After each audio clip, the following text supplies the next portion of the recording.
Welcome back to my channel guys. Learn Kannada to English. ನನ್ನ ಚಾನೆಲ್ನ ಯಾರೆಲ್ಲ ನೋಡ್ತಿದ್ದೀರಾ ಪ್ಲೀಸ್ ಸಬ್ಸ್ಕ್ರೈಬ್ ಮಾಡಿ, ಲೈಕ್ ಮಾಡಿ, ಕಮೆಂಟ್ ಮಾಡಿ. ಇವತ್ತಿನ ವಿಡಿಯೋದಲ್ಲಿ ಕೆಲವೊಂದು ವರ್ಡ್ಸನ್ನು ಕಲಿಯೋಣ ಆಯಿತಾ. ಹೊರಗೆ, ಹೊರಗೆ. Outside, outside. ಹೇಳಬೇಡ, ಹೇಳಬೇಡ.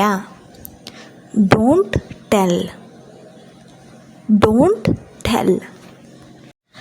ಆದರೆ, ಆದರೆ. But, but. ಇನ್ನೂ ಇಲ್ಲ, ಇನ್ನೂ ಇಲ್ಲ. Not yet, not yet. ಮರೆತೆ, ಮರೆತೆ. Forgot, forgot. ಕಾಯಿ, ಕಾಯಿ. Coconut, coconut. ನನ್ನ ವಿಡಿಯೋ ನಿಮ್ಗೆ ಇಷ್ಟ ಆಗಿದ್ದರೆ ಸಬ್ಸ್ಕ್ರೈಬ್ ಮಾಡಿ, ಕಮೆಂಟ್ ಮಾಡಿ.